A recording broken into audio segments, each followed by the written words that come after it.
The man just wanted to go out to work, but unexpectedly, he was shot and killed. After his death, he was reborn in another world. Before Jack could even react, the system popped up his status panel. Without hesitation, Jack chose 4 cheat skills. As for his profession, he selected healer. After choosing, Jack received 3 silver coins. In order to survive, he headed to a nearby city. What Jack didn't expect was that, in order to enter the town, he had to show an identity tag and pay a toll to the guards. Jack knew he had nothing, so in response to the soldier's questioning, he had to pretend to be miserable to trick the soldier. When the soldier heard that Jack was a healer, he turned and laughed. At that moment, a female knight appeared in front of him. After explaining his purpose to the female knight, Jack learned that healers were extremely rare in this world. The female knight then took Jack to the Healers Guild. Before joining, Jack had to fill out his personal information, but Jack didn't know how to fill out his birthplace. The receptionist was shocked when she heard this, and told Jack to just fill it out however he liked. After Jack submitted the information, Jenny was about to leave. Only then did Jack realize that he had the holy attribute but hadn't unlocked healing magic. Worried about this, he quickly stopped Jenny. Jenny was quite speechless. She then pointed out 3 ways for Jack to learn magic. The first method was to chant healing magic continuously before learning it, until his mana ran out, slowly increasing proficiency, and eventually mastering the magic. The second method was for Jack to take out a loan and attend a magic academy to learn magic. The last method was to find a place to work as an apprentice, and use the free time to practice magic. After thinking for a moment, Jack chose the first option, because he had the proficiency assessment skill, and once his proficiency reached a certain level, he would quickly learn the magic. After returning to his room, Jack began to review the healing magic book. Following the instructions in the book,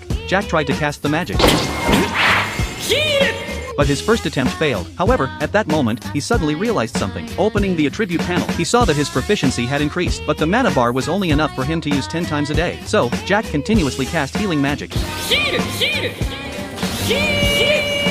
With the mana control skill provided by the system, Jack quickly replenished his mana. After a few days of repeated practice, Jack's abilities greatly improved. Finally, he successfully cast healing magic. This marked the official beginning of his career as a healer. To test the practicality of his healing ability, Jack went to the town to help treat the wounded. But after healing just a few people, his mana was depleted. Reluctantly realizing that his strength was still weak, he decided to join the Adventurers Guild, hoping to grow stronger by becoming an adventurer. When Jack arrived at the guild's front desk, he was surprised to find that the receptionist was a bunny girl. He immediately lost his composure. Under the receptionist's patient guidance, Jack quickly registered as an adventurer. Then the bunny girl explained the guild's rules to him. As an adventurer, completing commissions would earn a reward, but the guild would take 10% as operational funds. If the commission wasn't completed, a fine would be imposed. Since Jack's profession was a healer, and he couldn't defeat monsters, he hoped the receptionist would help him find a physical training instructor. Just as Jack fantasized about having a beautiful instructor, he was surprised to see a burly, intimidating man walk in. Jack was instantly speechless in fear, but with his past life experience, he quickly calmed down and introduced himself. Upon learning that Jack was a healer, the instructor agreed to teach him without hesitation. After introducing the relevant details, they agreed to begin training 2 days later.